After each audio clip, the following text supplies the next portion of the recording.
अस्सलाम वालेकुम students, myself Afsa, lecture microbiology. आज आपका टॉपिक है चैप्टर नंबर 1 है और उसका टॉपिक है इंट्रोडक्शन ऑफ माइक्रोबायोलॉजी। सबसे पहले हम देखते हैं कि माइक्रोबायोलॉजी होता क्या है। Micro mean small, bio mean living and logy mean study. Basically हम इसमें स्मॉल लिविंग ऑर्गेनिजम्स की स्टडी करते हैं जो कि बहुत स्मॉल इन साइज होते हैं और हम उनको अपनी नेकेड आई से नहीं देख सकते। अब वो स्मॉल ऑर्गेनिजम्स क्या हो सकते हैं, लाइक बैक्टीरिया हो गया, वायरसेस हो गया, प्रोटोजोआज वगैरह हो गए, फंजाई हो गए। ये वेरी स्मॉल इन साइज होते हैं जिन्हें हम अपनी आंख से नहीं देख सकते। अब नेक्स्ट देख लेते हैं, the word derive from two Greek words. ये दो ग्रीक वर्ड से ड्राइव किया गया है, micron and biologia. Micron means small and biologia means studying life. हम इसमें लिविंग ऑर्गेनिजम्स को स्टडी करते हैं जो कि स्मॉल इन साइज होते हैं। ओके, आगे हम देख लेते हैं study of micro organisms and their activities. इसमें माइक्रो ऑर्गेनिजम्स की स्टडी होती है और उसकी एक्टिविटीज के उसके एक दूसरे के साथ रिलेशनशिप कैसा है, ह्यूमंस पे वो क्या इफेक्ट करते हैं, ह्यूमंस को क्या बेनिफिट देते हैं, मतलब उनकी एक्टिविटीज को देखते हैं और उसको माइक्रो ऑर्गेनिजम्स को स्टडी करते हैं, लाइक बैक्टीरिया, फंजाई, वायरसेस। ये आगे पूरे पूरे चैप्टर्स है, इनको स्टडी करना है हम लोगों ने। तो ये फील्ड को क्या कहते हैं, माइक्रोबायोलॉजी कहते हैं। नेक्स्ट देख लेते हैं, it is concern with form, structure, reproduction, physiology, metabolism and identification of microbes.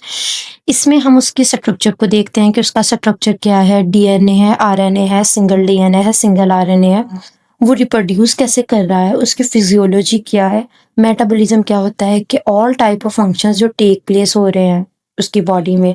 Like फिर मेटाबॉलिज्म में आगे आ जाता है, कैटाबॉलिज्म आ जाता है, एनाबॉलिज्म आ जाता है। उसके बाद आइडेंटिफिकेशन, हमने इसमें माइक्रो ऑर्गेनिजम्स की आइडेंटिफिकेशन भी पढ़नी है। फॉर एग्जांपल आप इसमें बैक्टीरिया ले लें। बैक्टीरिया की आइडेंटिफिकेशन में हमने देखना है कि वो ग्राम पॉजिटिव हैं या ग्राम नेगेटिव हैं।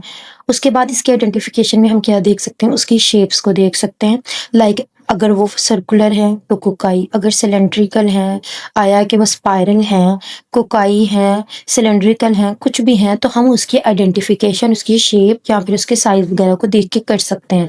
इसमें हमने इन चीज़ों की स्टडी करनी है, लाइक उसका स्ट्रक्चर, रिप्रोडक्शन, उसकी फिजियोलॉजी, मेटाबॉलिज्म, आइडेंटिफिकेशन को। अब नेक्स्ट देख लेते हैं, it includes the study of the distribution in the nature. और इसमें क्या स्टडी करनी है कि नेचर में उसको कैसे डिस्ट्रीब्यूट किया गया है, कैसे तकसीम किया गया है। Their relationship to each other, एक दूसरे के साथ उनका रिलेशनशिप कैसा है। फॉर एग्जांपल माइक्रो ऑर्गेनिजम्स का आपस में एक दूसरे के साथ रिलेशनशिप कैसा है, ठीक है, कि वो आपस में भी एक दूसरे को इफेक्ट कर रहे हैं कि नहीं कर रहे, यहाँ पे बेनिफिट दे रहे हैं कि नहीं दे रहे, आपस में कैसा रिलेशनशिप है। And to other living things, other living things में क्या आ जाता है, मैन वगैरह आ जाते हैं, ह्यूमंस आ जाते हैं, वो भी लिविंग थिंग्स हैं, उनको कैसे इफेक्ट कर रहा है। The beneficial and detrimental effect on the man, कि वो किस तरह, देखो फॉर एग्जांपल उनको बेनिफिट कैसे दे रहा है मैन को। हमें जो भी एंटीबायोटिक्स दी जाती हैं, हमें कोई बीमारी हो जाती है, हमें एंटीबायोटिक्स दी जाती है। लाइक कोविड आया था, वैक्सीनेशन चली थी, पोलियो थी, वैक्सीनेशन चली थी, स्मॉल पॉक्स की वैक्सीनेशन है। तो ये सारी वैक्सीनेशन ना माइक्रो ऑर्गेनिजम्स को यूज़ करके बनाई गई हैं। तो इन शॉर्ट माइक्रो ऑर्गेनिज्म इंसान को बेनिफिट भी दे रहे हैं। और इफेक्ट ऑन मैन, इफेक्ट कैसे कर रहा है। अब देखो, कोई भी वायरस हो गया, कोई भी बैक्टीरिया हो गया, ह्यूमन बॉडी के अंदर जब एंटर होता है तो वहां पे जाके वो डिजीज काज करता है।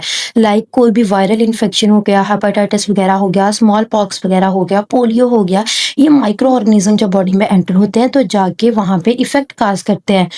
तो इसके कुछ बेनिफिट्स भी हैं, इसके कुछ इफेक्ट्स भी हैं। नेचर में कोई भी चीज़ है ना, तो उसका कुछ इफेक्ट होता है पॉजिटिव में, कुछ नेगेटिव में होता है। ऐसे ही जो माइक्रो ऑर्गेनिजम्स हैं उनके बॉडी पे कुछ बेनिफिशियल इफेक्ट्स भी हैं और कुछ नेगेटिव इफेक्ट्स भी हैं। और इसमें क्या देखते हैं, the physical and the chemical changes they make in the environment. उसके अलावा कोई भी वो चेंज वगैरह कर रहा है इन्वायरमेंट में, वो हम इसमें स्टडी करेंगे। किसमें स्टडी करेंगे, माइक्रोबायोलॉजी में।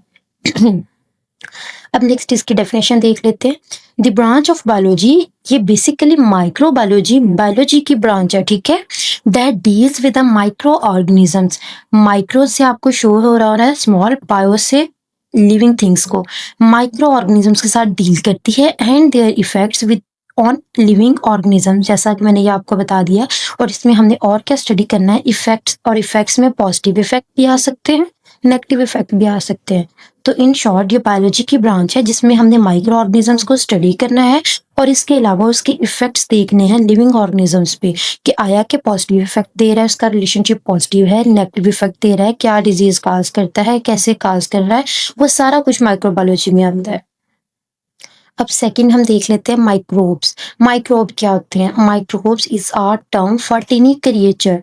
टिनी मतलब छोटी, स्मॉल, क्रिएचर कहते हैं मखलूक को, that individually is too small to be seen with unaided eye. इसका मतलब है कि माइक्रोब्स कौन से होते हैं ना, वो इस कदर छोटी मखलूक होते हैं, बहुत स्मॉल इन साइज, इंडिविजुअली इनफरादी तौर पे, एक सिंगल पर्सन है, वो इतना छोटा है ना, लाइक हम उसको अनएडेड आई नंगी आंख से नहीं देख सकते।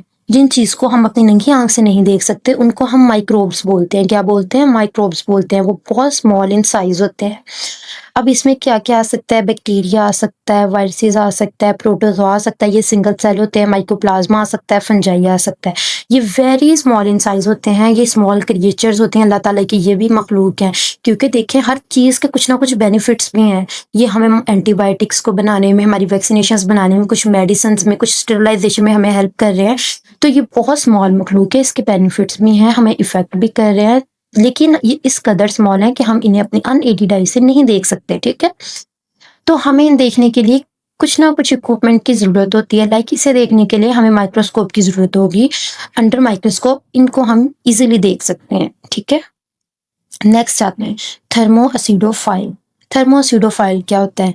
जो कि सुपर हॉट और सुपर एसिडिक कंडीशंस में रहते हैं। ऐसे माइक्रो ऑर्गेनिजम्स, ऐसे बैक्टीरिया या वायरसेस या कोई भी माइक्रोब्स जो कि सुपर हॉट और सुपर एसिडिक कंडीशन में सरवाइव करते हैं। ठीक है, उनको थर्मोएसिडोफाइल कहते हैं। अब रॉक्स के ऊपर वो रहते हैं, रॉक्स के ऊपर वो रह रहे होते हैं रेड स्टार बना के। ठीक है, तो हम उनको थर्मोएसिडोफाइल्स बोलते हैं। इसमें आर्चियोबैक्टीरिया आ गया इसके एग्जाम्पल में कि वो आर्चियोबैक्टीरिया होते हैं जो कि सुपर हॉट, ये सर्वाइव कर जाते हैं, लेकिन वहां पे और कोई भी बैक्टीरिया सर्वाइव नहीं करता। ये स्पेसिफिक आर्चियोबैक्टीरिया है जो कि सुपर हॉट और सुपर एसिडिक कंडीशन में जाके सर्वाइव करता है। ठीक है, अब हम इसकी हिस्ट्री ऑफ माइक्रोबायोलॉजी देख लेते हैं। सबसे पहले 1665 में एक साइंटिस्ट आया, रॉबर्ट हुक। ये इंग्लिश साइंटिस्ट था। उसने ऑब्जर्व किया कि कुछ माइक्रोब्स ऐसे हैं कि जो कि हम अपनी नेकेड आई से नहीं देख सकते। उसने सोचा कि कोई ऐसा इक्विपमेंट होना चाहिए जिससे हम माइक्रोब्स को, माइक्रो ऑर्गेनिजम्स को, जो कि बहुत स्मॉल इन साइज है ना, जो कि बीमारियां काज कर रहे हैं लेकिन हम नहीं देख पा रहे। ठीक है, तो उन्हें देखने के लिए कोई चीज़ होनी चाहिए। उसने जो माइक्रोस्कोप है ना, उसको इन्वेंट नहीं किया, लेकिन उसके यूजेस बता दिए। ऐसे ही बताए ना, उसे जुबानी रिटन फॉर्म में बताया कि कुछ ऐसा इक्विपमेंट होना चाहिए कि जो माइक्रोब्स को देखने में हमारी हेल्प करे। बट उसने इन्वेंट नहीं किया, but he did not invent him.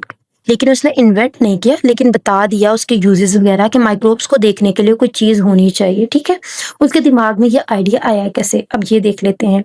उसने एक स्लाइस ऑफ कॉर्क, स्लाइस कहते हैं पीस को, कॉर्क कहते हैं लकड़ी का टुकड़ा। ठीक है, उसके सामने एक लकड़ी का टुकड़ा आया। उसने देखा कि उसमें छोटे छोटे कंपार्टमेंट्स बने, लाइक इस तरह कैसे कंपार्टमेंट्स वगैरह बने हुए हैं। तो उसने उन कंपार्टमेंट्स को सेल का नाम दे दिया। तो जो हमारे माइक्रोब्स है ना, लाइक ये बैक्टीरिया, वायरसेस, फंजाई, प्रोटोजोआ, ये भी सिंगल सेलुलर है और स्मॉल इन साइज होते हैं। तो उसने उन कंपार्टमेंट्स को, जो कॉर्क के स्लाइस में कंपार्टमेंट्स थे, उनको सेल का नाम दे दिया। ठीक है, अब ये आपने याद रखना है कि 1665 में रॉबर्ट हुक ने माइक्रोस्कोप के यूजेस दिए थे। ठीक है, लेकिन उसको इन्वेंट नहीं किया था। और इसके अलावा आपने क्या चीज़ याद रखनी है कि उसने स्लाइस ऑफ कॉर्क में उसने देखा था कि cork was composed of compartments, के उस कॉर्क के साइज में ऐसे छोटे छोटे कंपार्टमेंट्स हैं। तो उन कंपार्टमेंट्स को उसने क्या नाम दे दिया था? सेल का नाम दे दिया था। आपने इसका ईयर याद रखना है और साइंटिस्ट का नाम याद रखना है बेसिकली। ठीक है, और ये चीज़ याद रखनी है कि इस साइंटिस्ट ने जस्ट यूजेस दिए थे, इन्वेंट नहीं किया था। अब नेक्स्ट देख लो कि 1670 में एक साइंटिस्ट आया, लेवन हुक। ठीक है, इसने क्या किया, इसने माइक्रो ऑर्गेनिजम्स पे स्टडी की और 1670 में ही ना जाके उसने एक सिंगल लेंस माइक्रोस्कोप दिया। ठीक है, सबसे पहले जो हमारे पास लेंस आया था ना, वो सिंगल लेंस था, उसमें सिर्फ एक ही लेंस था, लाइक ऐसे एक ही लेंस था। लेकिन बाद में अब जैसे डिस्कवरीज हुई हैं, तो हमारे पास डबल लेंस, उसके बाद ऑयल इमर्शन लेंस, उसके बाद इलेक्ट्रॉन माइक्रोस्कोप, इस टाइप के लेंस आना स्टार्ट हो गए। लाइक उसमें और क्लियरिटी से हमें माइक्रो ऑर्गेनिज्म नजर आते हैं। लेकिन सबसे पहले 1670 में लीeuwenhoek ने क्या किया था, सिंपल और सिंगल लेंस माइक्रोस्कोप दिया था। एक तो वो बहुत ज़्यादा सादा था, ठीक है, उसके अलावा उसमें क्या था, सिर्फ सिंगल लेंस यूज़ हुआ था, डबल लेंस नहीं यूज़ हुआ था, ठीक है। कौन से सन में दिया था, 1670 में। और किसने दिया था, लीeuwenhoek ने दिया था। आपने उसका ईयर और उसके साइंटिस्ट का नाम याद रखना है, सही है। अब नेक्स्ट देख लेते हैं 1674 की कार्ड। अब ये लीeuwenhoek की ही बात हो रही है। 1670 में उसने सिंपल और सिंगल लेंस माइक्रोस्कोप दे दिया, ठीक है। उसके अलावा फिर नेक्स्ट उसने 1674 में क्या किया, he called tiny micro organism animalcules. अब देखो, अभी तक ना उसका माइक्रो ऑर्गेनिजम्स का नाम प्रॉपर आया नहीं था कि माइक्रोब्स कहना। उसने ऑब्जर्व किया सिंगल लेंस माइक्रोस्कोप में कुछ छोटे टिनी माइक्रो ऑर्गेनिजम्स हैं, लिविंग थिंग्स हैं, उसने उनको क्या नाम दे दिया, एनिमल क्यूल्स का नाम दे दिया, ठीक है। विच was a term used for micro organism by him. फिर एनिमल क्यूल से नेक्स्ट जब उसने स्टडीज ज़्यादा की, उस पर नेक्स्ट जो स्टडीज हुई, फिर उसका नाम माइक्रो ऑर्गेनिज्म रखा गया। अब मैं आपको अगेन बताती हूँ कि सबसे पहले उसने क्या किया था, 1670 में सिंपल मतलब सादा और सिंगल लेंस माइक्रोस्कोप दिया। फिर नेक्स्ट क्या हुआ, उस माइक्रोस्कोप में उसने देखा कि कुछ टिनी क्रिएचर्स हैं, कुछ स्मॉल लिविंग ऑर्गेनिजम्स हैं, ठीक है ना। सिंगल लेंस में देखे, माइक्रोस्कोप में देखे, तो उसके माइंड में तब उसका नाम माइक्रो ऑर्गेनिज्म नहीं आया, उसका नाम क्या रखा, एनिमल क्यूल्स रखा, ठीक है। Then which was a term use for micro organism, जो कि माइक्रो ऑर्गेनिजम्स को यूज करने के लिए नाम क्या रखा, एनिमल क्यूल्स का, ठीक है। He outlined the structural details of familiar protozoa and paramecium and the amoeba. उसके बाद उसने उसकी स्ट्रक्चरल डिटेल्स देखी, माइक्रोस्कोप उसने ईजाद कर दिया था, इन्वेंट हो गया था। फिर उसने जो सिंगल सेल माइक्रोब्स थे, लाइक प्रोटोजोआ हो गया, ये भी सिंगल सेल है, पैरामीशियम हो गया, अमीबा हो गया, ये माइक्रो ऑर्गेनिजम्स हैं और ये सिंगल सेल माइक्रो ऑर्गेनिज्म है। उसकी स्ट्रक्चरल डिटेल्स देखी, क्योंकि माइक्रोस्कोप तो इन्वेंट हो गया था, माइक्रोस्कोप के थ्रू उसने इसकी डिटेल्स देखी। किसने डिटेल्स देखी, लीeuwenhoek ने।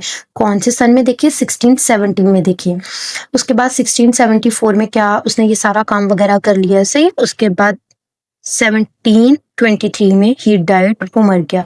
उसके बाद फिर डिफरेंट साइंटिस्ट आए, अभी उसकी मजीद स्टडी आप लोग पढ़ेंगे। उन्होंने फिर मजीद डिस्कवरीज की और फिर हमारे पास और मजीद माइक्रोस्कोप्स ईजाद हुए, लाइक डबल लेंस हो गया, इलेक्ट्रॉन माइक्रोस्कोप हो गया, ऑयल इमर्शन माइक्रोस्कोप हो गया, ठीक है। फिर उसके थ्रू हम और अच्छे तरीके से क्लियरिटी के साथ हम माइक्रो ऑर्गेनिजम्स को स्टडी किया, उसके स्ट्रक्चर को, उसके आइडेंटिफिकेशन को, कि ये सिंगल लेयर है, लाइक उसमें सिंगल डीएनए है, डबल डीएनए है, उसकी शेप क्या है, उसका लाइक उसकी हर चीज़ कि वो सर्कुलर है, सिलेंड्रिकल है। फिर मजीद उसमें स्टडीज हुई थी, ठीक है। आज के लिए आपका इतना ही लेक्चर है, थैंक यू सो मच। अगर कोई नेक्स्ट लेक्चर में आपको मजीद उसकी पढ़ाऊंगी, लाइक स्कोप वगैरह और इसकी मजीद स्टडीज। अल्लाह हाफिज़।